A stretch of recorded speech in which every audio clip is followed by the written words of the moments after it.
సూది కత్తెర. బంగారు కత్తెర కంటే తుప్పు పట్టిన సూది ఎందుకు గొప్పదో మీకు తెలుసా? ఈ చిన్న సంభాషణలో దాగి ఉన్న జీవిత పాఠం మీ కళ్ళు తెరిపిస్తుంది. ఒక దర్జీ దగ్గర చాలా ఖరీదైన కత్తెర ఉండేది. అది ఎప్పుడూ గర్వంతో విర్రవీగుతూ చిన్న సూదిని చూసి చాలా వెటకారంగా, నేను పెద్ద పెద్ద బట్టలను ముక్కలు చేయగలను తెలుసా? అసలు నీ రేంజ్ ఏంటి, నా రేంజ్ ఏంటి, నా స్థాయికి నువ్వు అసలు ఎప్పుడైనా చేరుకోగలవా అంటూ హేళన చేస్తూ ఉండేది. ఒకరోజు ఆ దర్జీ పని ముగించాక వెంటనే ఆ కత్తెరను తీసి కాళ్ల దగ్గర ఉన్న ఒక డబ్బాలో విసిరేశాడు. కాని ఆ సూదిని మాత్రం ఎంతో జాగ్రత్తగా తీసుకొని తన తలపాగాకు గుచ్చుకున్నాడు. ఆ పనికి కత్తెర మనసు నొచ్చుకుంది. దాంతో తను, అదేంటి, నన్ను ఇలా కింద పడేసి ఆ చిన్న సూదిని నెత్తిన పెట్టుకుంటావేంటి అంటూ అసూయతో అడిగింది.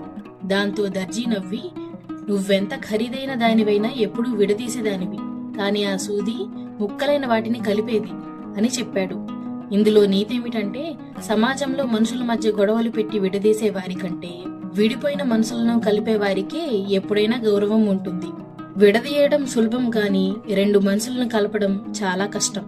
ఈ కథలో ఉన్న నీతి మీకు ఎలా అనిపించిందో కామెంట్ చేసి లైక్ కొట్టి, మరీ ముఖ్యంగా ఇలాంటి మరికొన్ని కథల కోసం సబ్స్క్రైబ్ చేసుకోవడం మాత్రం మర్చిపోకండి. Thank you.